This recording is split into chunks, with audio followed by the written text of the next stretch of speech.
It's Wednesday morning. Afternoon லஞ்சுக்கு வந்துட்டு mushroom gravy தான் பண்ண போகிறேன் நான்வெஜ் ஸ்டைலில்.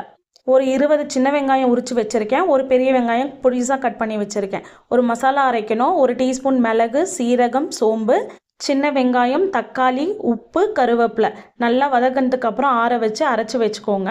அதே பாத்திரத்தில் கொஞ்சமாக எண்ணெய் விட்டு ஸ்பைசஸ் போட்டு தாளிச்சதுக்கப்புறம் வெங்காயம், இஞ்சி பூண்டு பேஸ்ட்டு, உப்பு, தக்காளி நல்லா வதங்கினதுக்கப்புறம் மசாலா 1/2 டீஸ்பூன் மஞ்சத்தூள், 2 டீஸ்பூன் குழம்பு மிளகாய்த்தூள், 1 teaspoon chilli powder, 1 teaspoon garam masala நல்லா பரட்டி விடுங்க. நம்ம அரைச்சி வச்ச விழுதை ஆட் பண்ணி நல்லா வந்துட்டு எண்ணெய் பிரிஞ்சு வர வரைக்கும் வெயிட் பண்ணுங்கள். அதுக்கப்புறம் நம்ம கட் பண்ணி வச்சுருக்க மஷ்ரூமை ஆட் பண்ணிக்கலாம். மஷ்ரூம் வந்து ஒரு 10 நிமிஷத்துக்கு நான் சுடுதண்ணியில் போட்டு வச்சுருந்தேன்.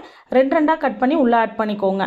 நல்லா வதக்கி விட்டுட்டு எவ்வளோ தண்ணி வேணுமோ அதுக்கேற்ற மாதிரி அட்ஜஸ்ட் பண்ணிக்கோங்க. நல்லா எண்ணெய் பிரிஞ்சு வந்ததுக்கப்புறம் கொத்தமல்லி போட்டு இறக்கிடலாம். டேஸ்ட் அல்டிமேட்டாக இருக்கும். கண்டிப்பாக ட்ரை பண்ணுங்கள்.